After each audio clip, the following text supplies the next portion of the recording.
रात गए बड़ी ब्रेकिंग न्यूज आ चुकी है। पाकिस्तान की अफवाज के सरबराह फील्ड मार्शल आसिम मुनीर के ईरानी फौज से हंगामी राब्ते। अब बात जो है वो आईआरजीसी से डायरेक्ट हो रही है और ईरान ने अरब ममालिक के हवाले से हंगामी ऐलान कर दिया है। ईरान जंग की ताज़ा तरीन डेवलपमेंट्स बहुत अहमियत की हामिल हैं और मंजरनामा बहुत तेज़ी से बदल रहा है। डू और डाई की सूरत हाल है। मेक और ब्रेक मोमेंट कहा जाता है ऐसे मराहिल को जंग में। बिस्मिल्लाहिर्रहमानिर्रहीम, अस्सलाम वालेकुम। मैं हूं मखदूम शहाबुद्दीन। 28 और 29 मार्च की दरमियानी शब ईरान की अमेरिका और इसराइल के खिलाफ जंग जारी हो सारी है। इस जंग की कुछ ताज़ा तरीन डेवलपमेंट्स जो हैं वो आपके सामने रखनी है नाज़रीन कराम, और इसके साथ ही साथ पाकिस्तान की सिफारतकारी के जौहर जो हैं वो अब पूरी दुनिया देख रही है। इस्लामाबाद में अब से कुछ मिनट्स पहले जब मैं ये व्लॉग रिकॉर्ड कर रहा हूँ, एक अहम शख्सियत की आमद हुई है और अब ये सिलसिला रुकने वाला नहीं है, ये मैं आपको कन्फर्म कर सकता हूं।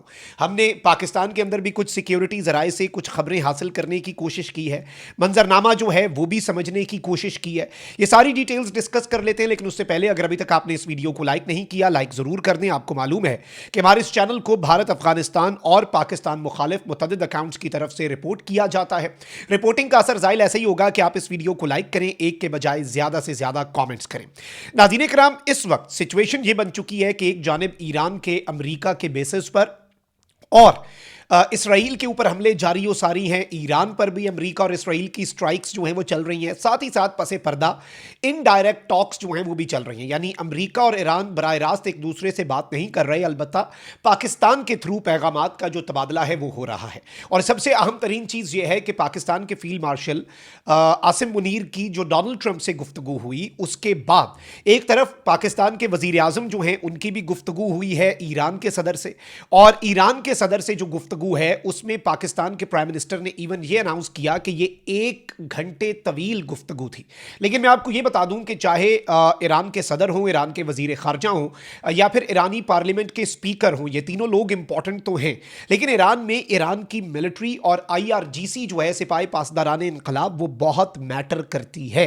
अब ये जो आईआरजीसी है इसकी लीडरशिप इस वक्त असल रोल जो है वो प्ले कर रही है इस जंग के अंदर, और आईआरजीसी की टॉप लीडरशिप से ये कंफर्म हुआ है कि पाकिस्तान के मिलिट्री की जो टॉप ब्रास है उसके राब्ते इस वक्त ऑन पॉइंट हैं। मतलब लगातार ये राब्ते जो हैं ये जारी हैं, मतलब बैक टू बैक राब्ते जो हैं वो दोनों तरफ से जारी हो रहे हैं। और इस सब के अंदर एक तो मैं आपको ये बता दूं कि पाकिस्तान जो है उसने एक बड़ा अहम तरीन किरदार अदा किया। बाय द वे, एक और चीज़ की वजाहत, भारतीय और अफगानी अकाउंट्स जो हैं और कुछ इसराइली भी बेचारे काबिल रहम और काबिल तरस हालत है उनकी, उन्होंने ये खबर चलाई कि जी ईरान अब नाराज़ हो गया है पाकिस्तान से और ईरान जो है वो अब पाकिस्तान के जहाज़ आबनाए हुर्मुज़ से नहीं गुजरने दे रहा। अब maritime live tracking data खुद भी जाकर देखिएगा, पाकिस्तान का एक शिप जो है ना सिर्फ वो क्रॉस किया है बल्कि ईरान के कोस्ट गार्ड्स जो हैं उन्होंने पाकिस्तान के शिप को अपने हिसार में लेके सिक्योरिटी और प्रोटेक्शन प्रोवाइड करके प्रोटोकॉल के अंदर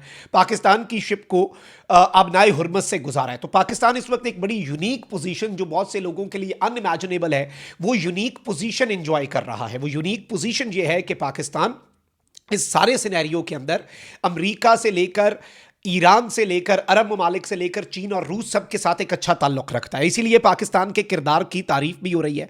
अच्छा, अब यहां पर जो अहम चीज़ है नाज़रीन कराम जो समझने वाली है वो आपके सामने मैं रख देता हूं। एक तो ईरान के जो सदर हैं उन्होंने अरब ममालिक के वाले से एक बहुत अहम ऐलान किया है, और ये इसीलिए मैंने इब्तदाइये में अपने इंट्रो में ये कहा कि ये एक बहुत ही क्रूशल जो है वो मरहला जो है इस वक्त पैदा हो चुका है। और इस सब के अंदर ईरान के सदर ने कहा है कि we have said many times that Iran doesn't carry out preemptive attacks. Iran जो है वो प्रीएम्प्टिव यानी कि हिफाजती स्ट्राइक्स जो हैं वो नहीं करता कि आप हम पर हमला करने लगे हैं लेकिन हम पहले करेंगे, but we will retaliate strongly if our infrastructure और इकोनॉमिक सेंटर्स आर टारगेटेड। अगर हमारे बुनियादी ढांचे को या हमारे मुआशी इंफ्रास्ट्रक्चर को और सेंटर्स को हिट किया गया तो हम रिटेलिएट करेंगे to the countries of the region. इस खित्ते के ममालिक के लिए पैगाम यह है कि अगर आप डेवलपमेंट और सिक्योरिटी चाहते हैं, हमारे दुश्मनों को अपनी सरजमीन के इस्तेमाल से फौरी तौर पर रोक दें। अब ये एक बहुत क्लियर कट मैसेज है क्योंकि ये जंग किसी भी लम्हे फैल सकती है। बाय द वे, मैं आपको ये बता दूं कि एक तो तुर्की के जो फॉरेन मिनिस्टर हैं उन्होंने ये स्टेटमेंट जो है ये जारी की है। तुर्की के फॉरेन मिनिस्टर जो हैं उन्होंने पाकिस्तान आने से पहले, और बाय द वे अब से कुछ देर पहले मिस्र के वजीर खारजा पाकिस्तान पहुंच चुके हैं। तुर्की के वजीर खारजा ने कहा है कि इसराइल ये चाहता है कि इस खित्ते के इस्लामी मुल्क जो हैं वो एक लंबी जंग के अंदर कूद पड़े, ईरान के साथ भी जंग करें और आपस में लड़े मरें। हमारा ये मशवरा होगा ईरान को भी और बाकी अरब ममालिक को भी इस जाल में ना फंसिएगा। ये इसराइल की एक बहुत बड़ी गेम है और इसराइल ये चाहता है। अच्छा, अब इस सब के अंदर पाकिस्तान, तुर्की, सऊदिया और मिस्र के जो मुज़ाकरात हैं वो भी इसी तनाजुर में है कि ये जंग जो है इसराइली मंसूबा अगर ये है जो तुर्की के फॉरेन मिनिस्टर ने कहा, तो इस मंसूबे को नाकाम बनाया जाए। अच्छा, वहीं दूसरी जानिब तुर्की के इंटेलिजेंस चीफ जो हैं उन्होंने कहा है कि खलीज के लिए ये मैसेज है, ये मत भूलना कि ये जंग किसने शुरू की और जंग को रोकने के लिए पाकिस्तान की कोशिशों की मुकम्मल हिमायत कर दी है तुर्की जो है उसके इंटेलिजेंस चीफ ने। अच्छा, अब मैं आपको ये बता दूं कि इस सारी सिनेरियो में इवन अब डोनाल्ड ट्रंप जो है उसने बड़े तौहीन आमेज अल्फाज इस्तेमाल किए सऊदी अरब के वजीर आजम और सऊदी अरब के वली अहद मोहम्मद बिन सलमान के हवाले से। अच्छा, ये फ्रस्ट्रेशन भी इसीलिए है क्योंकि सऊदी वली अहद को ये क्रेडिट जाता है कि इसराइल और अमेरिका की लाख कोशिशों के बावजूद वो इस जंग का हिस्सा नहीं बने। पाकिस्तान ने सिक्योरिटी गारंटीज और अश्योरेंसेज दी हुई थी कि आपको कुछ नहीं होने देंगे, आप इस जंग में ना पड़िएगा। और इस सब के अंदर इनके हवाले से लातादाद फेक न्यूज चलाई गई सऊदिया के हवाले से कि सऊदिया ने अमेरिका को कह दिया ईरान पे चढ़ दौड़ो, ईरान के ऊपर हमला कर दो, ये कर दो, वो कर दो, ईरान को फिक्स करने की बातें सऊदिया कर रहा है। अलबत्ता सऊदिया ने इनकी तरदीद की और अब ट्रंप की बेचैनी और मोहम्मद बिन सलमान के हवाले से जो बातें हैं वो भी इस जानिब एक बड़ा वाज़ेह इशारा है कि मोहम्मद बिन सलमान और सऊदिया जो है वो इस जंग का हिस्सा नहीं बन रहे, जबकि ईरान ने भी बहुत हमले किए लेकिन उन्होंने सब्र तहम्मुल का मुजाहिरा किया है।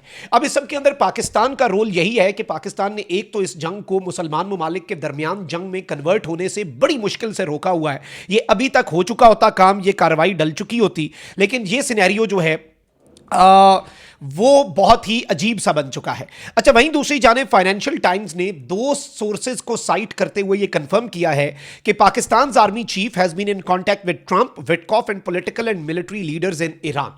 अब ये फाइनेंशियल टाइम्स आलमी जरीदा इसने कंफर्म कर दिया कि पाकिस्तान के army chief field marshal Asim Munir के लगातार राब्ते हो रहे हैं और लगातार राब्ते हो रहे हैं डोनाल्ड ट्रंप से, अमरीकी नुमाइंदा खुसूसी स्टीव विटकॉफ से और ईरान की पॉलिटिकल और मिलिट्री लीडरशिप से, यानी तमाम तर लोगों के साथ। Pakistan's role in mediating between Iran and US has expanded over the past week. Pakistan का जो किरदार है वो अमेरिका और ईरान के दरमियान मीडिएशन जो है, मुज़ाकरात जो है, उसके हवाले से बहुत ज़्यादा एक्सपैंड हुआ है, बहुत ज़्यादा बड़ा है। यानी इससे पहले भी ये एफर्ट्स चल रहे थे लेकिन अब पाकिस्तान का किरदार जो है वो मज़ीद ज़्यादा आगे बढ़ा है। पाकिस्तान का किरदार जो है वो बढ़ चुका है इस पूरे सिनेरियो के अंदर। और मैं आपको ये बता दूं कि इस वक्त एक तरफ तो ईरान ने अरब ममालिक को ये वार्निंग जारी की है कि भाई आप अपनी सरजमीन का इस्तेमाल रोक दें वरना फिर ये जंग आप तक आएगी। ईरान के इकनॉमिक सेंटर्स और ईरान के मुआशी ढांचे के हवाले से ईरान ने बड़ा वाज़े धमकी दे दी है।